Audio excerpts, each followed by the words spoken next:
yang terjadi di elit politik nasional itu tidak seperti, sama sekali tidak seperti yang Anda baca di koran atau Anda dengarkan di televisi, gitu ya. Satu. Nomor dua, apakah presiden berkuasa? Tidak. Apakah Megawati berkuasa? Tidak. Apakah anak-anaknya Megawati berkuasa? Akan semakin tidak. Ya. Terus siapakah yang berkuasa? Gitu. Yang berkuasa tidak pernah muncul di media massa. Jadi mereka membutuhkan ketidakpastian dari pelaku-pelaku di panggung ini, diadu domba sedemikian rupa. Nah, siapakah yang madu domba? Yang madu domba ini sudah juga sedang bertarung di antara mereka. Jadi nanti ada skala global internasionalnya, terus nanti ada tajalinya yang agak regional nasional, gitu ya. Nah, mereka ini pokoknya kalau ndak Yahudi Timur ya Cina Barat, kan gitu. Kira seperti itu. Nanti timelinenya adalah 5 tahun kemudian 10 tahun ini kita mengalami pertaruhan. Indonesia akan dimik-dimik kembali bangkit menggeliat atau akan hancur sama sekali dan menjadi bangsa jongos total tahun 2024. Nah, siapakah mereka ini? Pasti adalah konstelasi para pemilik modal, baik di tingkat internasional maupun regional dan nasional. Nah, itu lapisan-lapisan ini juga bertarung satu sama lain, tapi yang pasti ada rasnya mereka.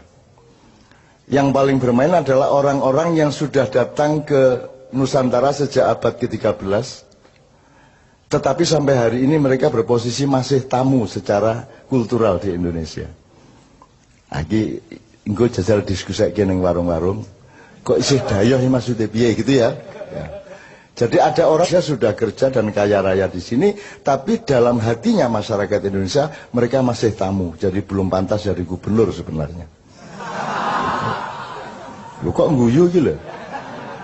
Misalnya, padahal dialah yang nanti akan diangkat untuk sampai ke puncak oleh konspirasi itu.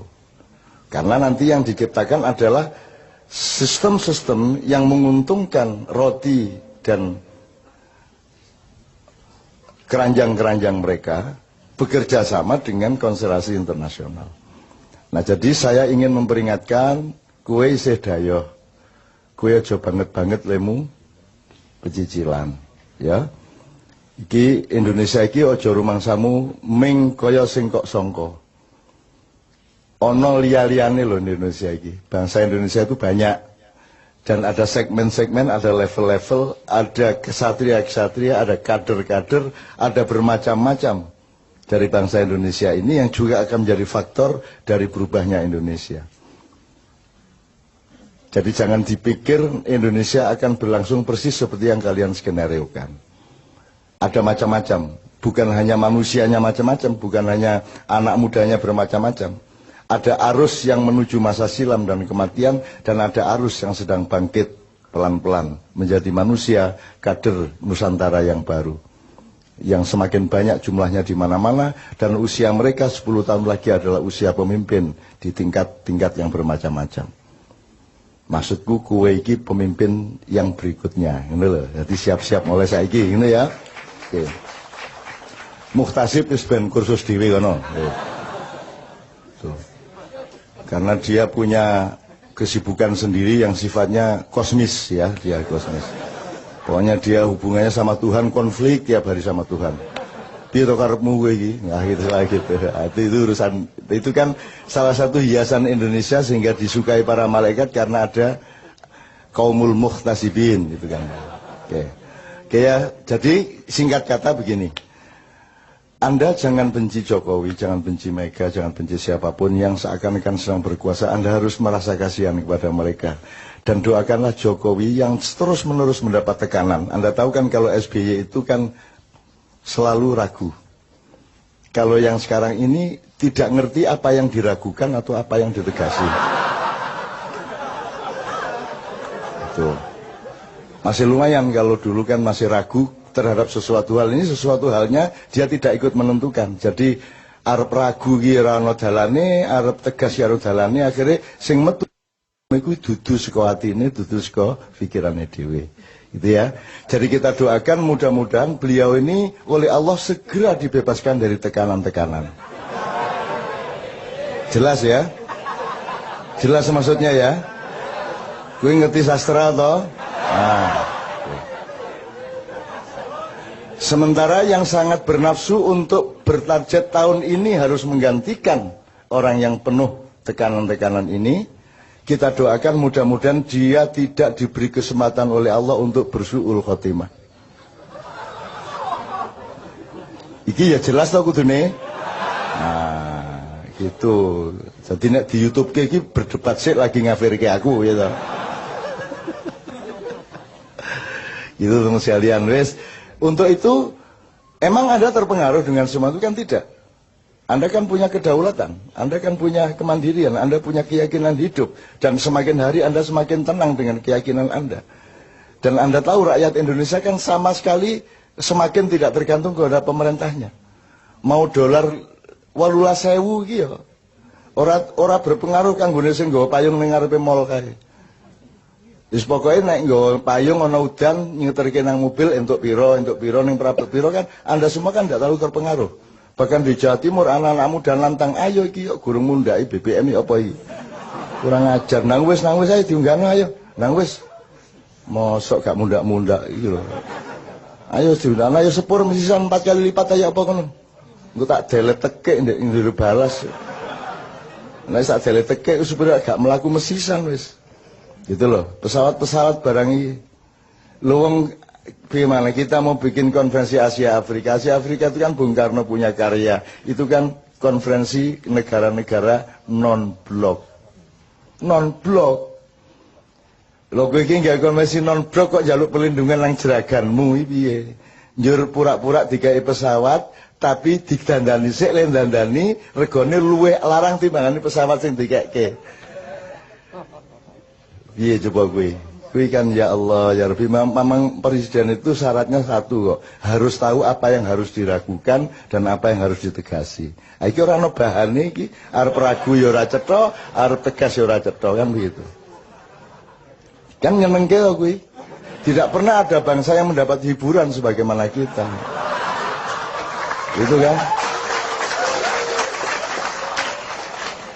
Tidak, jangankan kan kalau dalam Islam tuh, kalau dalam bahasa Arab tuh ada namanya uslub. Uslub itu diplomasi tingkat tinggi. Seperti saya mengatakan, mudah-mudahan segera terbebas dari tekanan, itu uslub.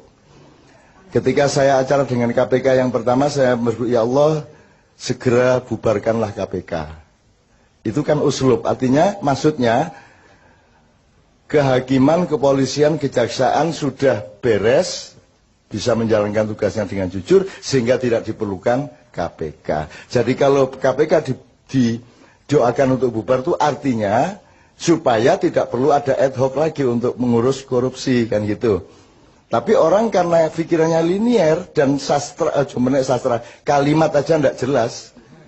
Maka ketika saya berdoa dengan tingkat uslub tadi, susastra tinggi tadi, orang paham loh kok Cak Nun menginginkan KPK bubar karepe piye? Loh, nek KPK bubar berarti hukum sudah beres, kan begitu.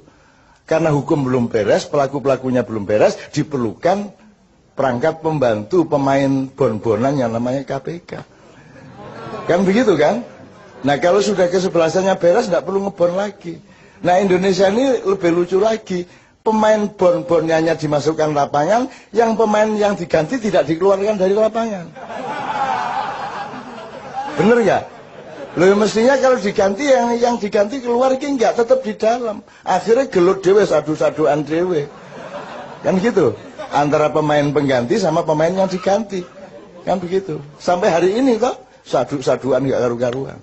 Kan ini nyenengke negara ini nyenengke. Saya luar biasa bahagia sebagai bangsa. Luar biasa bahagia. Iki tenang iki Jon. Iki malaikat yang tidak pernah ketawa jan nahan banget.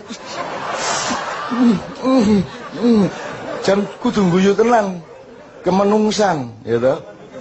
Bahkan tidak ada tugas malaikat untuk tertawa, tidak ada. Malaikat itu semua serius. Tapi khusus untuk Indonesia ini akhirnya rundingan wis ora apa-apa ya guyu wae ya.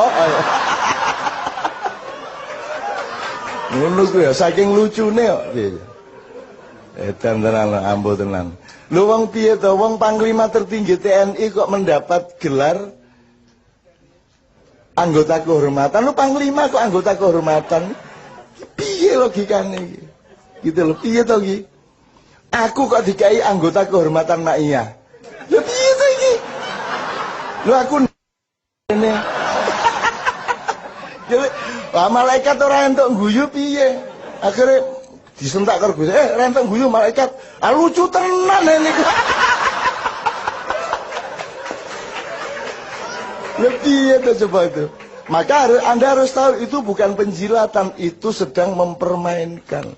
Ada skenario untuk menggunakan. Gitu loh, dan seterusnya lagi nek dikai contoh kayak banget lah.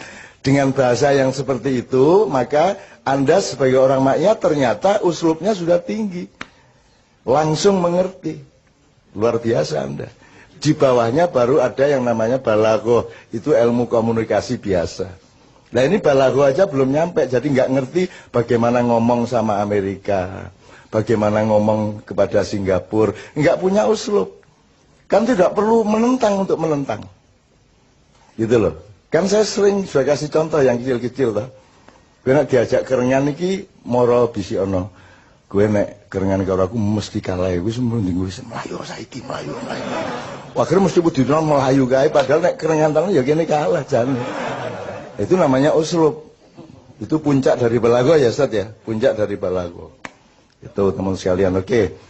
Lu sekarang itu bagaimana mau balaghah aja nggak ngerti kok. Mosok sambat saya mau dijatuhkan loh sama Jika. Loh, kok ngomong ngono lho mbok sing rada bahasa sing rada samar sithik apa piye ngono lho. Sing lelu tapi jenenge lugu kan ya ora mlebu neraka wong lugu. Lugu ora ngerti ya. Ya ngertine mebel ya mebel, kayu ya kayu. Wis piye dituntut balaghah ya ora iso.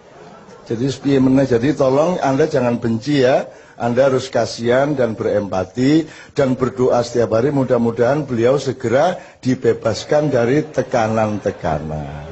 Amin ya rabbal alamin. Supaya hidupnya tentram, keluarganya tentram, istrinya tidak cemas dan anaknya juga selamat dari mara bahaya. Gitu ya.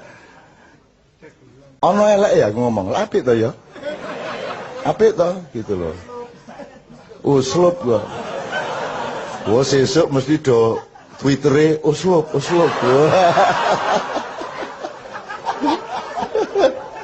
Are-are iki AS Hikam ditawur arek-arek jebol arek-arek.